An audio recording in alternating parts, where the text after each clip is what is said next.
सहारनपुर के गंगो की सांगाठेड़ा गांव में निर्मम हत्याकांड में तीनों बच्चों के शवों का रविवार को पोस्टमार्टम हुआ। पोस्टमार्टम करीब 4 घंटे तक चला, जिसकी वीडियोग्राफी भी कराई गई।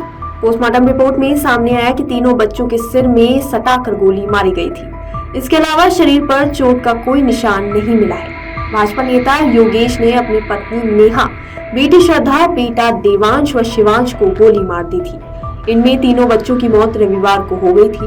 नेहा ने इलाज के दौरान चंडीगढ़ पीजीआई में दम तोड़ दिया था।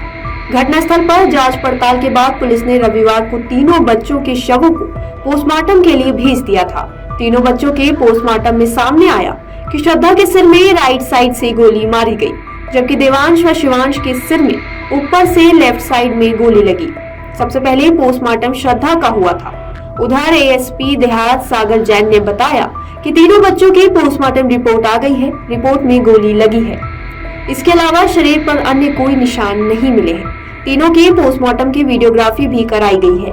पूरे मामले की बारीकी से जांच की जा रही है। सांगाठेड़ा में हुए हत्याकांड के बाद जहां परिवार खून के आंसू रो रहा है, वहीं ग्रामीणों के दिलों में योगेश के गिरफ्तार होने के बाद भी उसका डर बना हुआ है।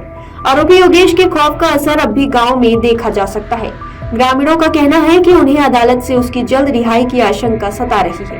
पूर्व जिला पंचायत सदस्य सलीम अख्तर सहित कई ग्रामीणों ने बताया कि योगेश बेहद शातिर और दबंग प्रवृत्ति का व्यक्ति है। उन्होंने खुलासा किया कि योगेश ने गांव के ही मुकेश कुमार, बिल्लू मिस्त्री, शैलेंद्र सिंह, मांगीराम, इकबाल, नीतू, अंकित कुमार, जबर सिंह सहित कई लोगों पर मुकदमे दर्ज कराए हैं। सहारनपुर के सांगाठेड़ा गांव में पत्नी और 3 बच्चों को मौत के घाट उतारने वाला आरोपी बाप योगेश पिछले कई दिनों से साजिश रच रहा था। वह खुद को मानसिक रूप से बीमार दिखाने की भी कोशिश कर रहा था। ग्रामीणों को बताया था कि वह सहारनपुर में किसी डॉक्टर के पास भी गया। जब उससे डॉक्टर का नाम पता पूछा गया तो वह इधर उधर देखने लगा। जघन्य हत्याकांड के बाद जो बातें सामने आ रही हैं, उससे साफ लग रहा है कि आरोपी योगेश पिछले कई दिनों से साजिश कर रहा था। पुलिस ने उसके पास से 1 पिस्टल, 10 जिंदा कारतूस, 4 खोखे और 1 कारतूस नाल में फंसा हुआ बरामद किया। सवाल यह है कि योगेश के पास लाइसेंसी पिस्टल थी, लेकिन इतनी संख्या में कारतूस क्यों रखे हुए थे? बताया जा रहा है कि कुछ दिन पहले ही उसने कारतूस खरीदे थे। आसपास के लोगों के सामने भी खुद को इस तरह दर्शाता था जैसे मानसिक रूप से बीमार हो। उसके साथ अन्याय हो रहा है। ग्रामीणों की माने तो वह कुछ दिन पहले सहारनपुर में एक मानसिक रोग विशेषज्ञ के पास भी गया था। हालांकि जब उससे पर्चा मांगा गया तो वह नहीं दिखा सका। यहाँ तक कि डॉक्टर का नाम और पता भी नहीं बता पाया। इन सभी तथ्यों को जोड़कर देखा जाए तो उसकी साजिश सामने आ रही है। नेहा की बहन रश्मि और रीना ने बताया कि योगेश बीते 3 महीनों से नेहा को लगातार प्रताड़ित कर रहा था और नेहा पर झूठे और अनर्गल आरोप लगाकर उसे मानसिक रूप से तोड़ने की कोशिश कर रहा था। योगेश को इस निर्दयता की सख्त से सख्त सजा मिलनी चाहिए। वहीं नेहा की मां बालेश ने कहा कि योगेश को जितनी जल्दी हो सके फांसी पर लटका दिया जाना चाहिए, या फिर इन बच्चों और नेहा की तरह ही कनपट्टी पर पिस्टल लगाकर गोली मार दी जाए। तब इसे दर्द का एहसास होगा। बच्चों और नेहा की आत्मा को शांति मिलेगी। सहारनपुर के गंगो के सांगाठेड़ा गांव में हुए जघन्य हत्याकांड की शासन ने रिपोर्ट मंगा ली है।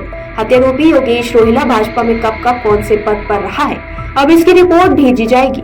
दरअसल शनिवार को सांगाठेड़ा के रहने वाले योगेश रोहिला ने अपनी लाइसेंसी पिस्टल से पत्नी नेहा, बेटी श्रद्धा, बेटों देवांश, शिवांश को सिर में गोली मार दी थी। इसमें तीनों बच्चों की मौत रविवार को हो गई थी, जबकि पत्नी ने इलाज के दौरान सोमवार को दम तोड़ दिया। रविवार को तीनों बच्चों का गमगीन माहौल में अंतिम संस्कार किया गया। लोगों की भीड़ रही। बच्चों को मौत के घाट उतारने का मामला शासन तक पहुंच गया। शासन ने पूरे मामले की रिपोर्ट मांगी है। जिलाध्यक्ष को फोन कर रिपोर्ट देने के लिए कहा गया है, क्योंकि हत्यारोपी योगेश रोहिला भाजपा में विभिन्न पदों पर रहा है। वह कब और कौन से पदों पर कितने दिन रहा, उसकी रिपोर्ट भेजी जाएगी। रिपोर्ट जल्द से जल्द भेजनी है ताकि समय से रिपोर्ट का आकलन कर आगे की कार्रवाई की जा सके। उत्तर प्रदेश के सहारनपुर जिले के गंगो के सांगाठेड़ा गांव में इस दिल दहला देने वाली वारदात से गांव के लोग अभी भी दहशत में हैं।